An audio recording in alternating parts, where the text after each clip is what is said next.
Transcribed.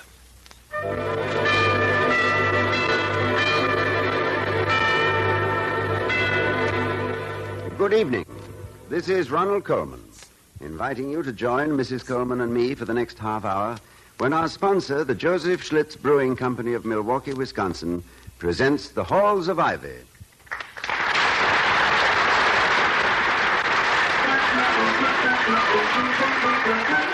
If you like good beer, do as millions of people are doing all over the country. Ask for Schlitz, the beer that made Milwaukee famous. Schlitz tastes so good to so many people that it's the largest selling beer in America. It has to be fine to be first. And now, The Halls of Ivy. We love the halls of ivy that surround us here today. Welcome again to Ivy. Ivy College, that is, in the town of Ivy, USA. It's one of those nights that makes home a real haven. Dr. William Todhunter Hall, president of Ivy, is thankful to be home at last after a dinner meeting of the board to don his dressing gown and slippers and join his wife, Victoria, before the fireplace. That's better. Now, blow winds and crack your cheeks. Rage, blow. You cataracts and hurricanes, spout till you have drenched our steeple. We could use a couple more shingles in our steeple. I've got 3 pans catching the water in the kitchen. Well, did you have a boisterous evening with the boys? Rather, let us say, a boring meeting with the board. All their dinner meetings follow the same revolting pattern. First, the preliminary and quite false inquiry into one another's health, with no one listening to the answers. Then, a few firm opinions of our national administration, and then a fruit cocktail. Ah, the good old fruit cocktail, without which any dinner party would be a much happier one. Oh, it's not the fruit cocktail I object to. In fact, I rather like it. No, it's that inevitable, omnipresent, unavoidable, and uninspired one-half of a maraschino cherry. Why a half? Can't anyone afford a whole maraschino cherry? Are the fruity resources of this plundered planet so far reduced? No, it's a matter of stability, darling. You know, whole ones roll around. A half cherry stays put. I know, but I couldn't keep my mind on the business side. Why not? That half of a cherry. I counted the members present. 9 of us. 9 half cherries, or 4.5 cherries accounted for. Where was the other half of a cherry? What are they saving it for? A fruitcake? Oh, do they think that I'll take it. That'll be something Wellman just remembered he should have said at the meeting, but didn't. Hello? Dr. Hall speaking. Evening, Dr. Hall. This is Warren. Oh, good evening, Professor. How are you? Satisfactory. Say, maybe you can do me a favor. You know a passage from St. Anna about life flowing and stuff, which begins, seeds, blood, and tears of liquid? It's vaguely familiar. You got St. Anna in your house? Yes, I'm sure there's one tucked away in the library. Good. Some light-fingered member of the literati borrowed mine. I don't remember who. I'd like the complete passage from an 8 o'clock class tomorrow morning. You mind if I totter over and pick up your copy? Well, I'd be delighted to see you, Professor, but in a storm like this, only the wayward daughters of stern fathers are being driven out. But if you want to hold on a minute, I'll read the passage to you. Fine, if it's not too much bother. Not at all, just hold on. I'll talk to him while you hunt, Toddy. He's my oldest boyfriend. Good, Vicky. Hello, Professor Warren. Why, good evening, Mrs. Hall. Where have you been hiding? You promised to drop by and see us during the holidays. Now, I've got a lot of blank paragraphs in my diary. Oh, my apologies, Mrs. Hall. But you see, I usually crawl into solitude on such occasions. Christmas, I hang up an old sock and put a horn in it, which I take out on New Year's Eve. At the stroke of midnight, I look in the mirror and blow one toot at myself and go to bed. Well, sometime you bring it over here. I never heard you blow your own horn, Professor. You can put that down to natural shyness and shortness of wind, lady. Not to any lack of conceit. Otherwise, Vicky, I wouldn't even... Vicky. Oh, excuse me, Professor. Yes, Toddy? Have you seen Santa Yana lately? What? No, dear. We'll call you back, Professor Warren. All right. Yeah, there's a philosopher named Santayana lost in our library, and we're forming a posse. All right, bye. Goodbye. Here we are. Oh, did you hang up? I just found it. Oh. Now, if I can locate that passage, it must be in the essay on, let me see some. Oh, here. Here it is. Now, what's his phone number? Well, that's odd. I've called him up often enough. Well, I'll look it up. Wait. Cedar 2655. No, that doesn't sound like it. I remembered that much too easily. It must be wrong. Of course, I know it's ridiculous. And it's the last thing anybody would ever be caught at. And I'm a flighty woman even to suggest it. But how about trying the phone book? No, not for Warren. He'd insist on being unlisted if he were the head of the fire department. Well, let's find out. I like to look through the phone directory anyway. The one book I can lay down any time without wondering what happens next. War Nick, War Knock, War Now, War Pack. Here we are, Warren. Warren, is it Joseph? Yeah, that's right, Joseph Warren. So he isn't listed. Nah. Here it is, Joseph Warren. Cedar, 7211. Ah, good. Thank you, darling. Cedar. C-E... What was that? Cedar what? Oh, Toddy. Now, War Knock, War Pack, Warren, all the way to... Cedar, 7... 2... 1. 1. Hello? Hello? Sorry to have kept you waiting. Have you got a pencil handy? Sure, shoot. All right, here it is. Seeds, blood, and tears are liquid. Nothing else is so poignant as what passes and flows, like music and love. Huh? And if this irreparable fluidity is sad, anything stark and arrested is sadder. Life is compelled to flow, and things must flow with it. Or, like Lot's wife, in the petrified gesture of refusal, remain to mock their own hopes. That's what you wanted, isn't it? Lot's wife. Hey, listen, Mac. I'll go along with the gag any time, but I'm rushed tonight, see? There's 6 customers waiting and 6 Warren burgers on the griddle. Warren burgers? To whom am I talking? This is Joe Warren's diner. If you won't come to us, we'll come to you. Languid in a bun. Now, what'll you have? I'm sorry. Nothing tonight, thank you. Wrong, Warren. Yes. This one sells something called Warren burgers. A banquet in a bun. I'll wager there's not half a maraschino cherry within sneering distance. Sounds interesting. I'm sorry you didn't order a couple. Well, I thought of it, believe me. But first things first, darling. What is Professor Warren's phone number? Oh, it must be somewhere in your desk. Let's look now. Cedar. I'm sure it was cedar. Or was it walnut? Or maple? Was it evergreen or deciduous? Here's your address book. RSTUVW. Professor J. Warren, 82 Piazza Barberini, Rome, Italy. Oh, now, Vic. That's a leftover from Warren's sabbatical leave in 1937. Now, wait, here's a... I'm up, I'll go. Professor Warren. Evening, Dr. Hall, Mrs. Hall. Oh, come in, Professor. You must be frozen. In the recent jargon of our undergraduates, baby, it's cold outside. Thank you. We'll sit down. Well, I'm sorry you had to walk over in this weather, Professor. I was trying to get you on the phone. Yes, I know. You see, Burgess always takes over the moment I hang up.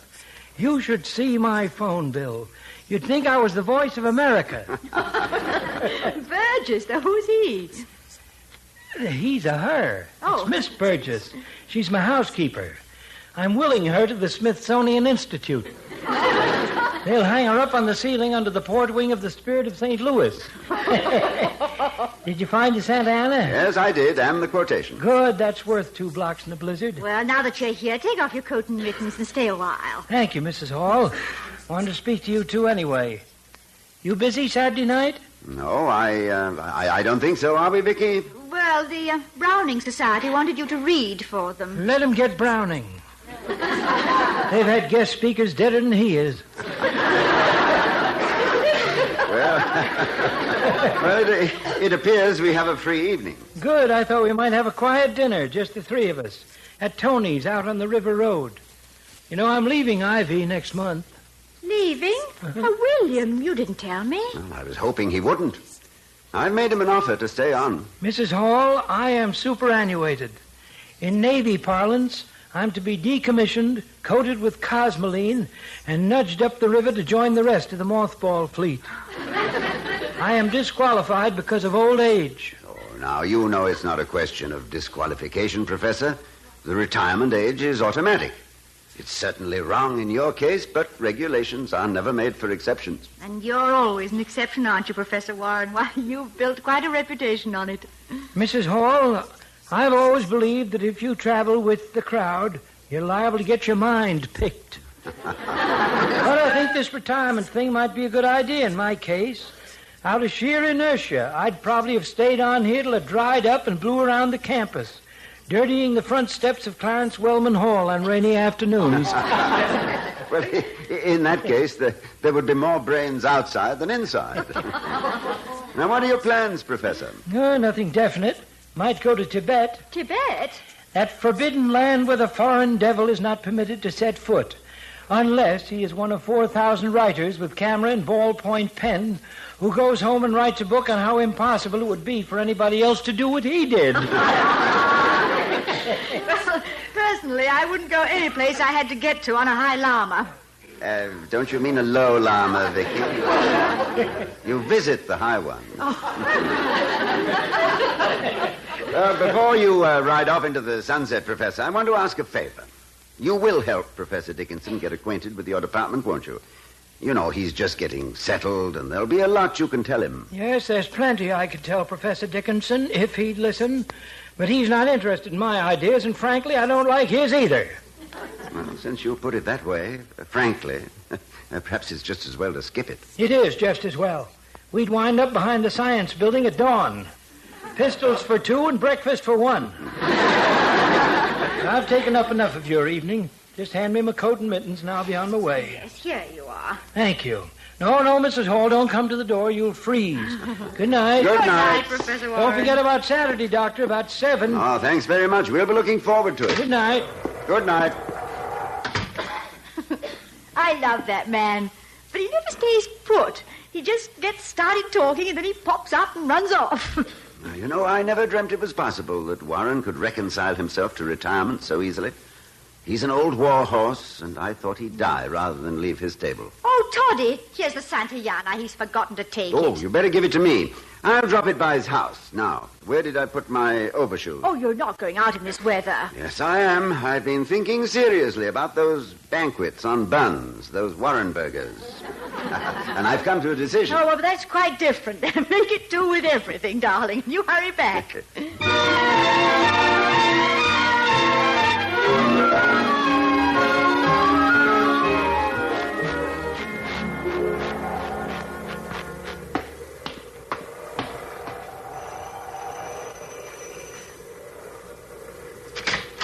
So, you forgot your key again, huh? I beg your pardon? Oh, I thought it was the professor. Who is it? Isn't Professor Warren in? You haven't answered my question yet. Who are you? Well, I'm Dr. Hall, Miss Burgess. Oh, that's different. I know you. Come in, doctor.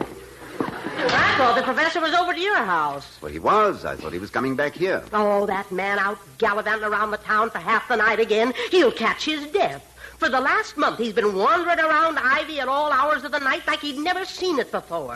Professor Warren has a deep affection for Ivy. Then why are you throwing him out? Good heavens, we're not throwing him out, Miss Burgess. None of us want to see him go. But after all, how can you blame him for wanting to travel and see some of the world now that he has the freedom to do so? See the world? Why, he hasn't even got bus fare from here to Kansas City. He hasn't? Well, since you know so much about him, perhaps you can tell me what his real plans are. He's moving in with his sister and her no-good husband up in Rock County. He's got no place else to go. Do you think he's too old for his job, too? No. He's merely too old for our regulations. Oh, that needn't mean the end of things. There's a place for him here at Ivy. He can be a visiting professor as long as he'll stay. But you know as well as we do that nobody's ever been able to force him to do anything. It must be his choice. Well, I know one thing. He can't just sit here looking out the window at the cemetery where he'll be buried someday. Only he won't be buried. Says he wants to be cremated in Emerson Hall. Cremated in Emerson Hall? Yes. Says it'll be the first time he was ever warm in that building.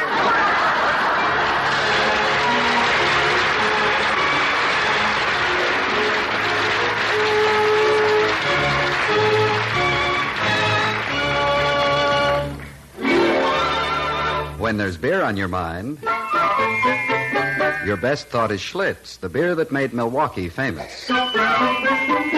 More people like the taste of Schlitz than any other beer. That's why Schlitz is the largest selling beer in America. It was Goethe, the great poet of a bygone day, who said, one ought, every day at least, to hear a little song, read a good poem, see a fine picture, and, if it were possible, to speak a few reasonable words. Now, taking our cue from Mr. Goethe, let's speak a few reasonable words on the subject of beer. In beer, as in a poem, a picture, or a song, there can be no substitute for quality. And there can be no higher tribute to the quality of Schlitz beer than this. So many people like the taste of Schlitz so well that they've made it the largest selling beer in America. Yes, the taste of Schlitz is winning more and more new friends every day. So if it's been some time since you've tasted Schlitz beer, you owe yourself that pleasure again. Next time, ask for Schlitz, the beer that made Milwaukee famous. Then you, too, will discover it has to be fine to be first.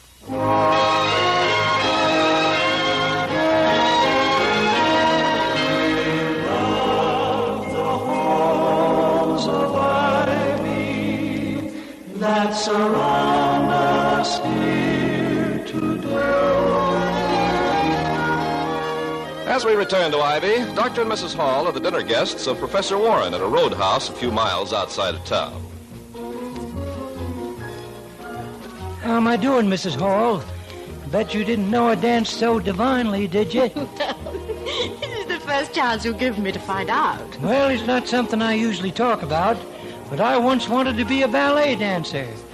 Twinkle Toes Warren, the boy in the velvet pants. You paint a lovely picture. What stopped you? Too many feet. In a more rational moment, I swapped my patent leather pumps for a set of Plutarch. Oh, what happened to the boy who got the pumps? He owns a filling station outside of Baltimore. That's fate, I guess. If you're born to the pumps, you're going to get them. Oh, say, I'm sorry that's over. Dibs on the next waltz, Mrs. Hall. By all odds, the most talented couple on the floor. There was a time, Dr. Hall, when Irene Castle was my favorite dancer. But in her foxiest trot days, she couldn't hold a candle to your wife. Oh, Irene Castle, how long ago was that? Oh, don't ask me for any contemporary dates, Mrs. Hall. Dates, I mean. If you asked me for those of Constantine and Theodosius, I could give them to you.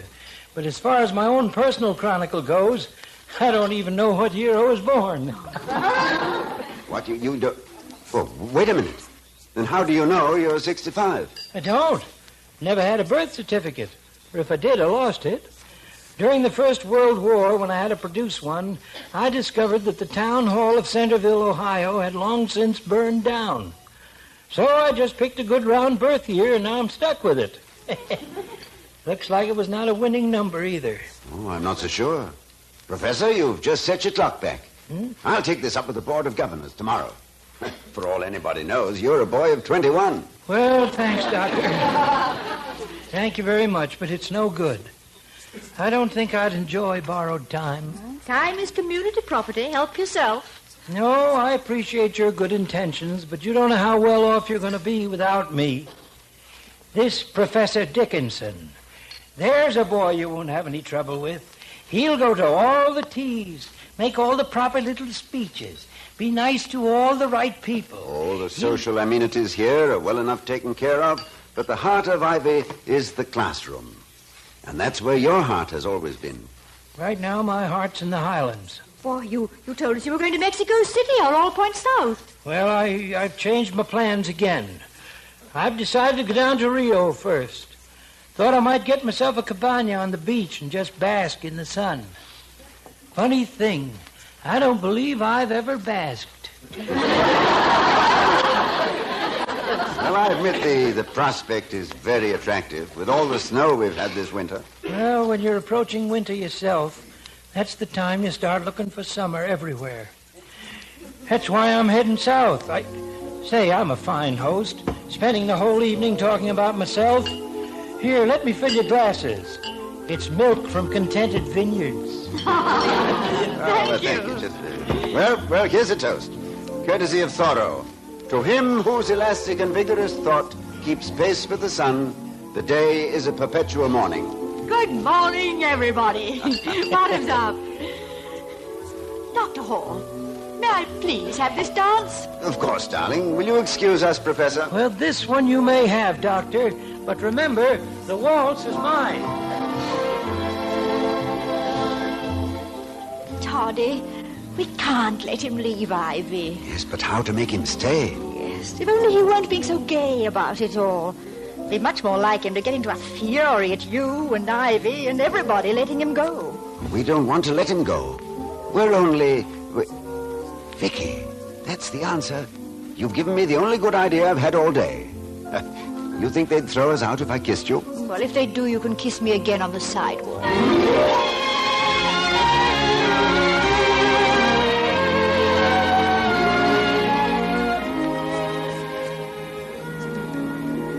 Excuse me, Professor.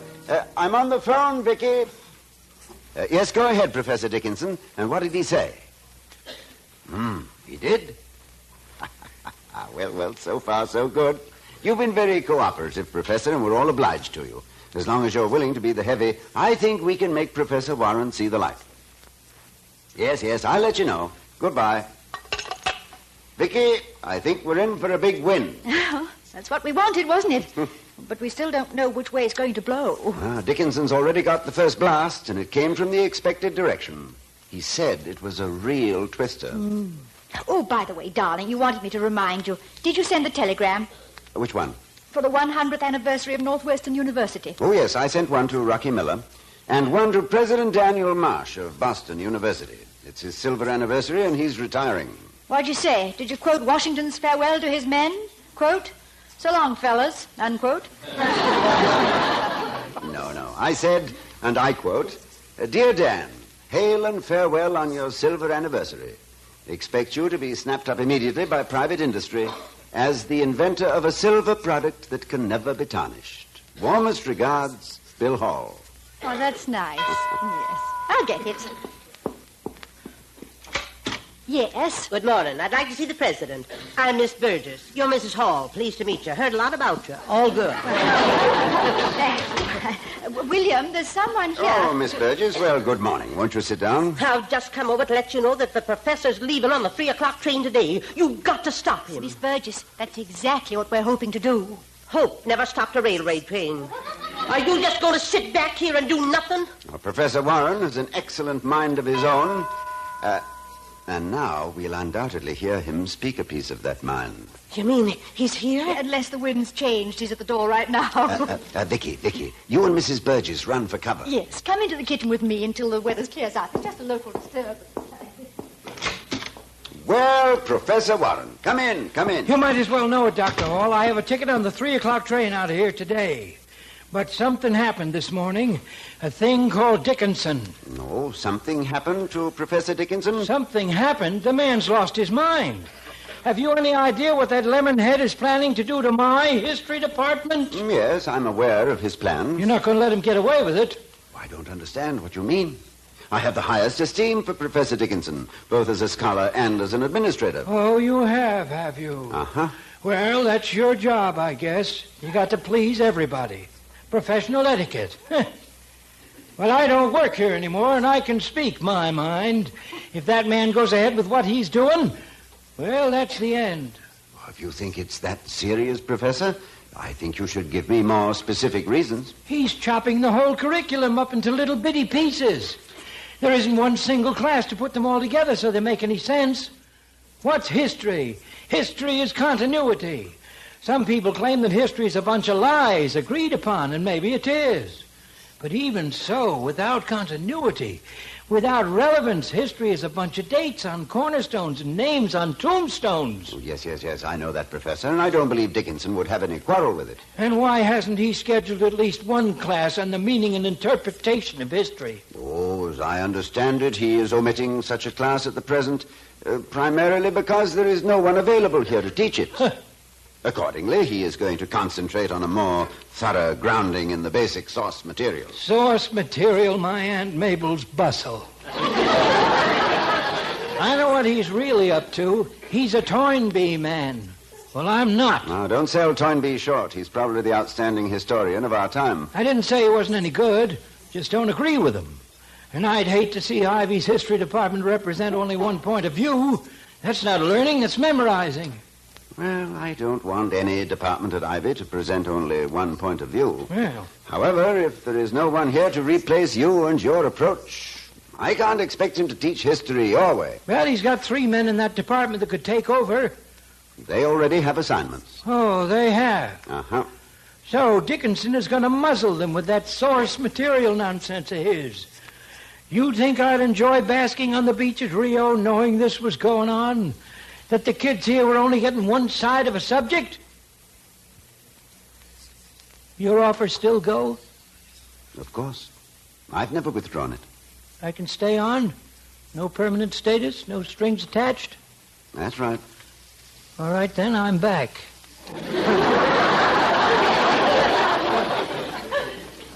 Welcome home, my friend. I'll tell Dickinson to schedule your course, but naturally I won't say anything about your opinion of his ideas. You won't have to. He knows him. Now I'm off. Got to beat it down at the station and get a refund on my ticket. The fare to South America, you know, is not just coat hangers. Goodbye, Professor. So long. Say hello to Mrs. Hall. Last evening was very pleasant. I wish I could say as much for this morning. Dickinson is a lousy dancer. I couldn't hear everything, Toddy, but he certainly sounded angry. He got so angry, he decided to stay here at Ivy. How do you feel? Ruthless, conniving, despicable, and delighted. Oh, I can't tell you how glad I am, Doctor. The professor sounded like his old self. He hasn't hollered that loud in a whole year. How'd you ever do it? Oh, I just went back 65 years in my time machine. Yes, and burned down the city hall in Centerville, Ohio, with all the birth records. Doctor, for a firebug, you burn a real hot match. Thank you, Miss Burgess. Officiating at the accouchement of Professor Warren's new birth date makes me feel a little like a statistical midwife, but I'm glad he'll spend his newfound youth with us. It seems, as Sir Walter Raleigh said, that history has triumphed over time.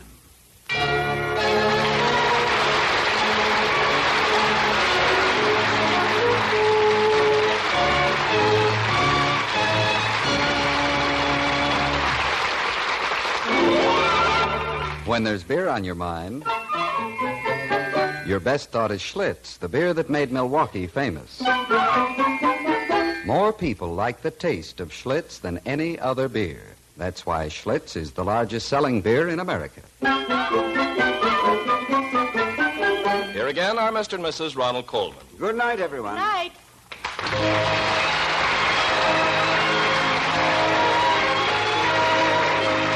We'll be seeing you next week at this same time at the Halls of Ivy, starring Mr. and Mrs. Ronald Colman. The other players were Verna Felton, Arthur Q. Bryan, and Sidney Miller. Tonight's script was written by Barbara and Milton Merlin and Don Quinn.